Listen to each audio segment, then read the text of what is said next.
नमस्कार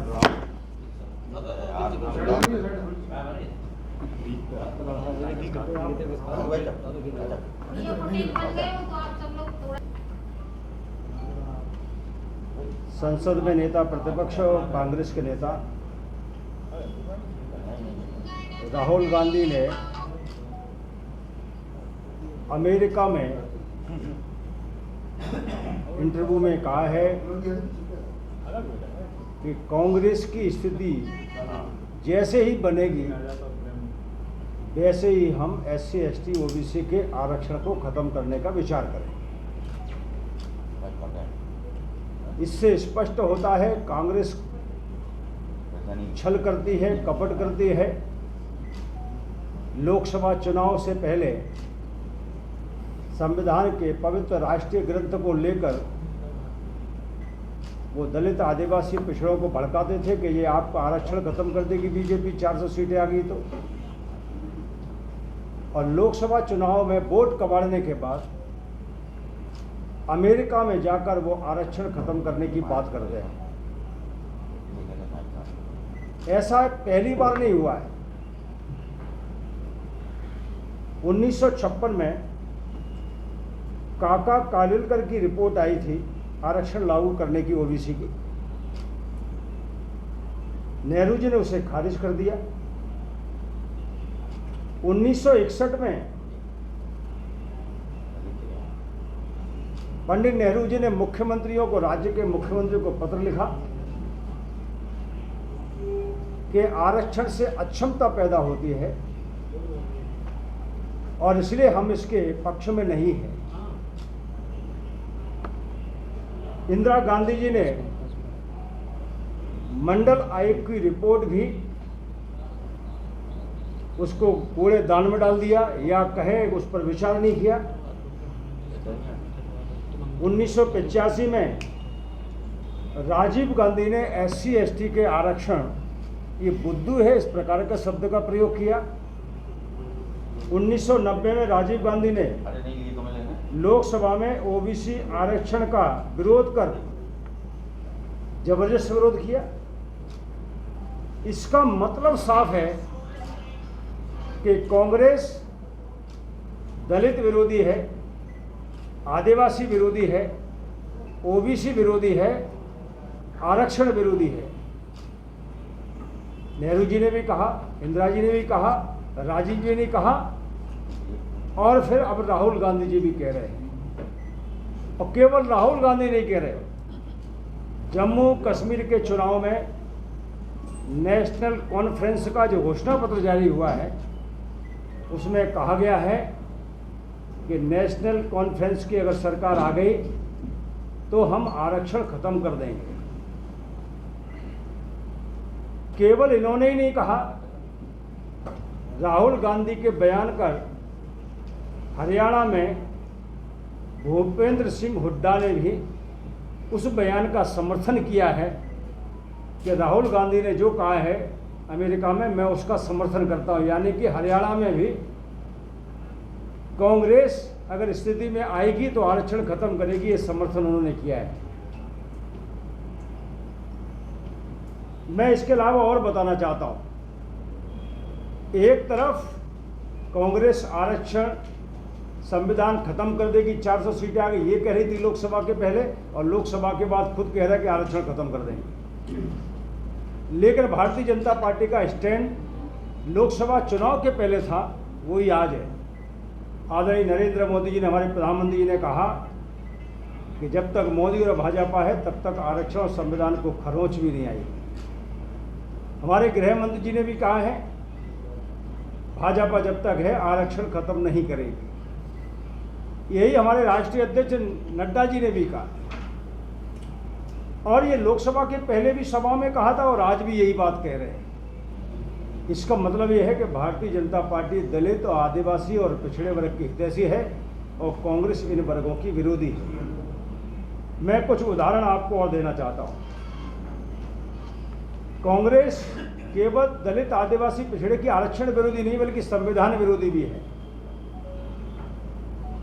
देश में 1950 में संविधान लागू हुआ लेकिन कॉन्स्टिट्यूशन डे नहीं था, संविधान दिवस नहीं था।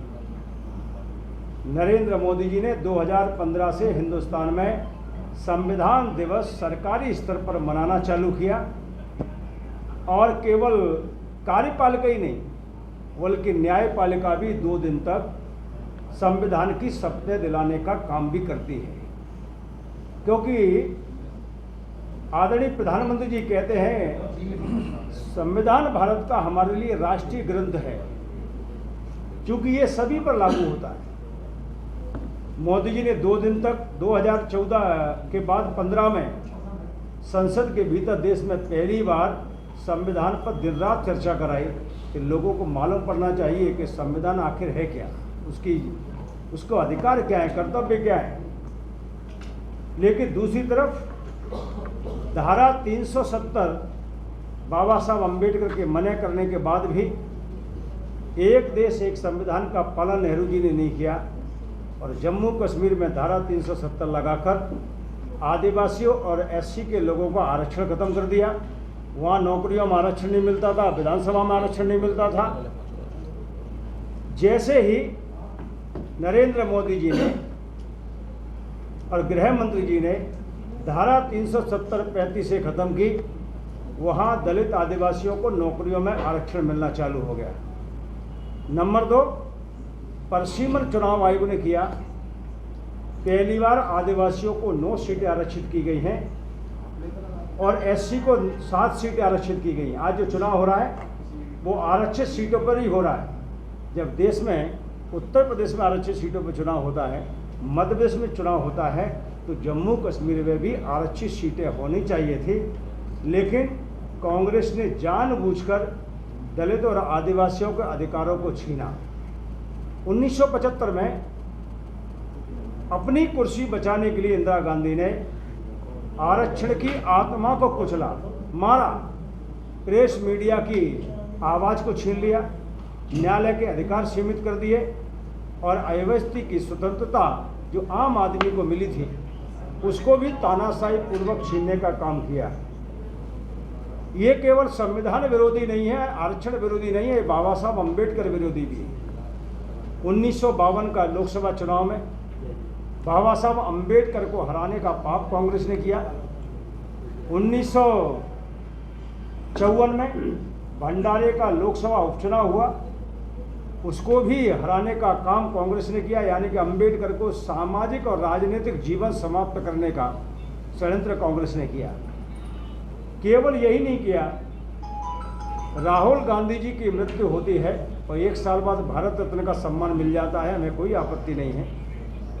नेहरू जी को, इंदिरा जी को जीते जी भारत रत्न का सम्मान मिलता है, लेकिन अंबेडकर जी को केंद्र में कांग्रेस की सरकार रहते भारत रत्न का सम्मान नहीं मिला। मरने के 43 साल बाद बीपी सिंह की सरकार में भारत रत्न का सम्मान अटल जी और आडवाणी के प्रयासों से मिला। संसद में हर प्रथम मंत्रिमंडल के नेताओं के तेज चित्र लगे हुए हैं, लेकिन कांग्रेस की सरकार रहते हुए अंबेडकर जी का तेज चित्र संसद के सेंट्रल हॉल में नहीं लगा। लेकिन बीपी सिंह की सरकार के समय आडवाणी जी और अटल जी के प्रयासों से सीटें हमारी ज़्यादा थी, बाहर से समर्थन कर रहे थे और उसके कारण तेज चित्र लगने का काम हुआ। आप देखिए, बाबा साहब के परिचय को समाप्त करने का कांग्रेसी षड्यंत्र, उनके खत्म होने के बाद भी 57 साल कांग्रेस केंद्र में रही, एक भी अंबेडकर जी के नाम से राष्ट्रीय स्मारक बनाने का काम नहीं किया। जन्म स्थान मऊ, परिनिर्माण भूमि दिल्ली 26 अलीपुर रोड, दीक्षा भूमि नागपुर, चैत्य भूमि मुंबई और 5वां लंदन में जिस किराए के मकान में रहते थे, एक भी जगह राष्ट्रीय स्मारक नहीं बनाया। लेकिन भारतीय जनता पार्टी और नरेंद्र मोदी जी की सरकार है, उन 5 राष्ट्रीय स्मारकों को बनाने का काम करते हैं। केवल देश में नहीं तो लंदन के किराए के मकान को भी खरीद कर, और नरेंद्र मोदी, देवेंद्र फडणवीस वहाँ शिक्षा भूमि बनाने का काम करते हैं।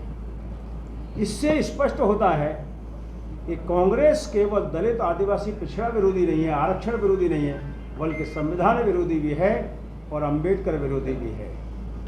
संत रविदास जी कहते हैं, ऐसा चाहूँ राज में मिले सबन को अन्न, छूट बड़ो सब संब से रैदास रहे प्रसन्न। जिन्होंने धर्म परिवर्तन नहीं किया, तमाम उनके ऊपर अत्याचार हुए। ऐसे रविदास जी का, वाल्मीकि जी को, कबीर साहिब को कांग्रेस ने बुलाने का काम किया। एक परिवार को याद रखना है मतलब, जैसे पूरे देश को इन्होंने ही सब कुछ किया है। और इसलिए मैं आप सबके बीच में इसी विषय को लेकर आया था कि कांग्रेस के मनसा अच्छी नहीं है, कांग्रेस के मन में पाप है, दलित और आदिवासी पिछड़ों के लिए कांग्रेस षड्यंत्र कर रही है। और उसी का परिणाम है कि कर्नाटक में कांग्रेस की जहाँ सरकार आई है, वहाँ कांग्रेस ने दलितों का 35,000 करोड़ उत्थान का पैसा दूसरे मदों में खर्च किया। तेलंगाना में एक तरफ मुस्लिमों को आरक्षण देने का वो बात कर रहे हैं, लेकिन दूसरी तरफ दलित और आदिवासियों का आरक्षण छीनने की बात कर रहे हैं। इससे स्पष्ट होता है कांग्रेस के खाने के दांत कुछ हैं, ये खाने के दांत कुछ वो हैं। और इसलिए मैं कांग्रेस को चेतावनी देना चाहता हूँ मोर्चे के राष्ट्रीय अध्यक्ष के नाते, भूल से भी अगर कदम ये उठा लिया तो हिंदुस्तान का दलित और आदिवासी पिछड़ा हिंदुस्तान की सड़कों पर होगा और कांग्रेस इसको जवाब देंगे। आपके इन्हीं षड्यंत्रों के कारण आप सत्ता से दूर है लगातार। 18 राज्यों में दूर हो गए हैं जहाँ बीजेपी है या गठबंधन है। आप केंद्र में भी नहीं आ पा रहे, क्योंकि हिंदुस्तान की गरीब जनता ने देख लिया आप गरीब विरोधी भी हैं। नरेंद्र मोदी आज 35% SC ST OBC के लोगों को और माइनॉरिटी के लोग, मुस्लिम लोगों को जो गरीब हैं, उनको अपनी योजनाओं के माध्यम से लाभ पहुंचाने का काम कर रहे हैं।